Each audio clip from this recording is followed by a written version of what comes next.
First love.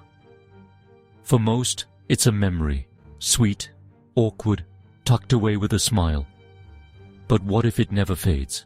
What if it festers, turning dark? For Amanda Cole, her first love wasn't just a chapter, it was the whole book. She was determined to write the ending herself. Amanda and Ethan's story began in high school, a time of innocence and dreams. But beneath the surface, a dangerous current was forming. In their small town, everyone knew Amanda and Ethan. No one guessed the depth of Amanda's devotion, or how it would twist into obsession. This is a story of love curdled into poison, of secrets kept from others and from ourselves. Northwood would soon learn. You never truly know what goes on behind closed doors or inside the human heart. And for Amanda, those hidden corners held a plan so final, it would leave everyone asking, why? Amanda Cole was the quiet one, always sketching in the art room. Ethan Hayes was the outgoing soccer captain, her opposite in every way. When Ethan noticed Amanda, something clicked. Their relationship blossomed, inseparable through high school. They shared dreams, fears, and futures. To friends, they were Amanda and Ethan, always together. Their love felt epic, destined to last forever. But forever is a long time when you're 17. Graduation came, and life pulled them apart. Different colleges, different paths. For Ethan, it was a sad but necessary ending. For Amanda, it was an amputation, a wound that wouldn't heal. While Ethan moved on, Amanda clung to the belief their story wasn't over. She pressed pause, waiting for the day they could resume. She was certain their love was unfinished. To understand Amanda, you had to read her diaries. From childhood, she poured her soul into them. After the breakup, her diary became a shrine to Ethan, a record of heartbreak and hope. She wrote of loneliness, of seeing reminders of him everywhere. The grief was raw, but soon, hope crept in. She convinced herself their separation was temporary, cataloguing every detail of Ethan's life from afar. Her diaries became a blueprint for a future she refused to let go. She wasn't just mourning, she was keeping the flame alive, building a narrative where reunion was inevitable. The books became a vault for obsession, proof of a promise she intended to keep, no matter the cost. On the surface, Amanda moved on. Art degree, graphic design job, marriage to Mark, a kind and loving man. To outsiders, she had a happy ending. But inside, her heart was divided. Part of her still belonged to Ethan. She kept her diaries locked away, but the memories haunted her. Mark noticed her distance, but Amanda hid behind a smile. Her diary entries grew sparse, but revealed her struggle.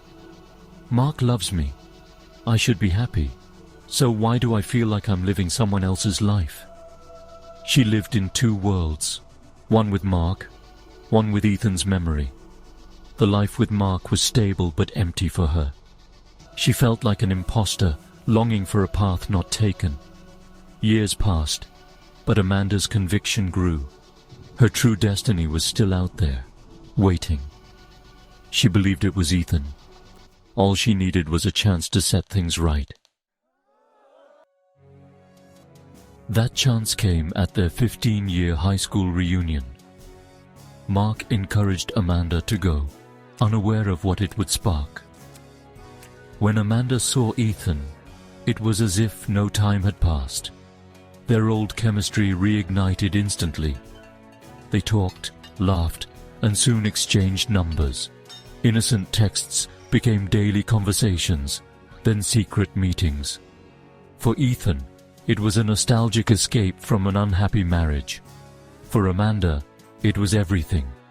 Her life's true narrative resuming, her diary filled with triumphant entries. He's back. We have a second chance. I won't let anything get in our way." The secrecy made it thrilling.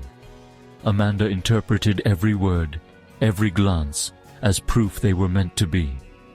The spark became an inferno in Amanda's mind, one that would consume everything.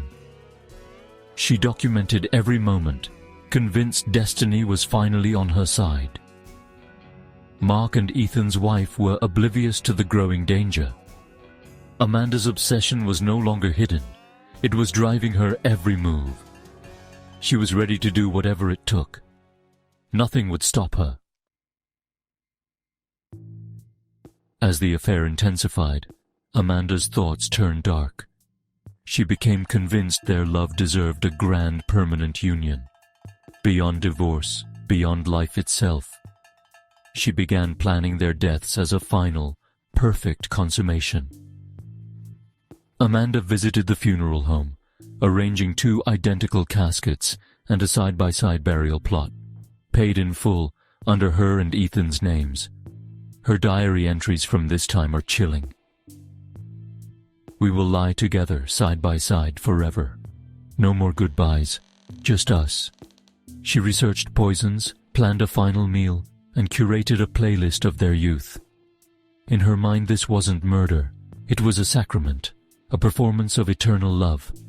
Her final entry: "Tonight is the night, our final date.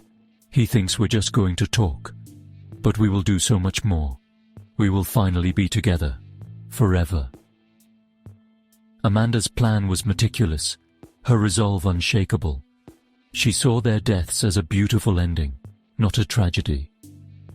Ethan had no idea what awaited him.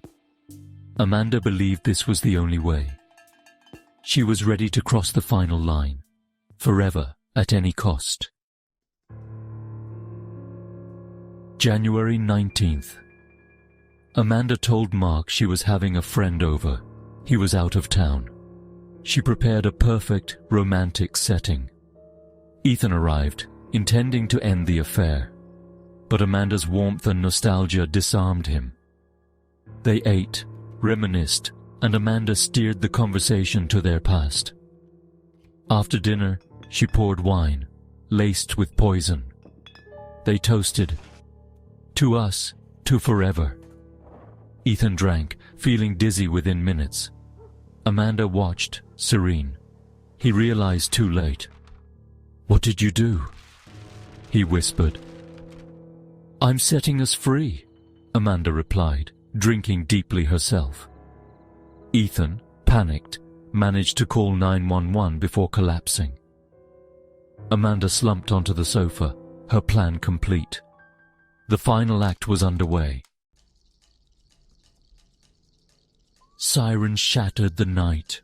Paramedics found Amanda and Ethan, one dead, one barely alive. Ethan survived thanks to the emergency call. Amanda did not. The town was stunned. Amanda Cole, the quiet artist, no one could believe it. Investigators uncovered the affair, the diaries, and the prepaid funeral arrangements. Amanda's obsession was laid bare, a fantasy that had festered for years. She hadn't just tried to kill them. She'd planned their joint funeral, a final declaration of a love that existed only in her mind. Amanda was buried alone, far from the plot she'd chosen.